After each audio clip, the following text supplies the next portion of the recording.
Bharatiya Janata party आदरणीय प्रधानमंत्री मोदी जी के नेतृत्व में 400 पार करते हुए कंफर्टेबल मेजॉरिटी के साथ भारतीय जनता पार्टी आगे बढ़ रही है। विपक्ष की हताशा बढ़ी है और विपक्ष की हताशा बढ़ने के बाद उनका जो हमेशा फूट डालो, राज करो, लोगों को गुमराह करो, इस राजनीति को उन्होंने स्थापित करते हुए आगे बढ़ने का काम पकड़ लिया है। इतने ज्यादा बौखला गए हैं कि अब वो डीप फेक वीडियोस लेकर के आ रहे हैं। भारतीय जनता पार्टी आदरणीय प्रधानमंत्री मोदी जी के नेतृत्व में 400 पार करते हुए कंफर्टेबल मेजॉरिटी के साथ भारतीय जनता पार्टी आगे बढ़ रही है। एनडीए आगे बढ़ रहा है, यानी 400 प्लस एनडीए का। और यह स्पष्ट इसलिए है क्योंकि प्रधानमंत्री मोदी जी ने जिस तरीके से 10 साल में देश को नेतृत्व दिया, उससे जनता का अटूट विश्वास और अटूट विश्वास के साथ साथ एक तरीके से समर्थन और उनके ही नेतृत्व में देश आगे बढ़े, ऐसा मन बना लिया है लोगों ने।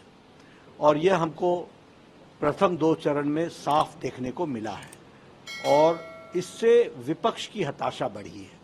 और विपक्ष की हताशा बढ़ने के बाद उनका जो हमेशा फूट डालो, राज करो, लोगों को गुमराह करो, इस राजनीति को उन्होंने स्थापित करते हुए आगे बढ़ने का काम पकड़ लिया है। अब वो बहुत ही डीप डिप्रेशन में चले गए हैं और इस कारण से वो इस तरह की राजनीति कर रहे हैं जो समाज को बांटे।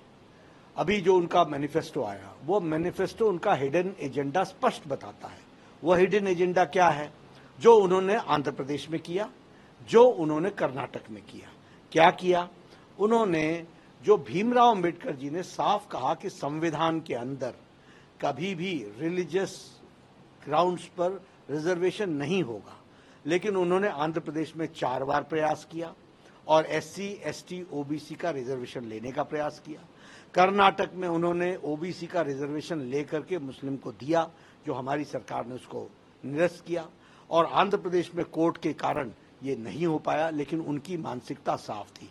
वही उन्होंने अपने मैनिफेस्टो में भी माइनॉरिटीज के नाम पर, माइनॉरिटीज मतलब कांग्रेस की माइनॉरिटीज का मतलब मुस्लिम माइनॉरिटीज, उनको और उनके लिए भी वो भला नहीं कर रहे, उनका वो भला नहीं चाहते हैं। वो सेपरेटिस्ट एटीट्यूड को लेकर के, डिविजिव फोर्सेस को लेकर के अपीजमेंट की पॉलिटिक्स कर रहे हैं और अपीजमेंट की पॉलिटिक्स, तुष्टीकरण की पॉलिटिक्स में उन्होंने किया। अब इतने फ्रस्ट्रेट हो गए, इतने ज्यादा बौखला गए हैं कि अब वो डीप फेक वीडियोस लेकर के आ रहे हैं। और हमारे गृह मंत्री जी का जो वीडियो था, वह वीडियो स्पष्ट रूप में बता रहा था कि एससी, एसटी, ओबीसी के हितों की हमेशा रक्षा की गई है और हमेशा रक्षा की जाएगी। लेकिन उन्होंने उसको फेक वीडियो बना करके समाज में भ्रांति फैलाने की बात की। और सबसे दुख की बात यह है कि यह तेलंगाना के इन्वेस्टिगेशन बता रहे हैं कि तेलंगाना के मुख्यमंत्री के टेलीफोन से यह सोशल मीडिया में अपलोड हुआ। और इन इंडिया अलायंस के नेताओं को शर्म नहीं आती, न इनकी पार्टियों को शर्म आती है। इन्होंने इसको वायरल कराने का प्रयास किया। यानी आप, you are part and parcel of the divisive forces and you are in such deep depression कि आप ये डीप फेक कार्य को आप आगे बढ़ा रहे हो।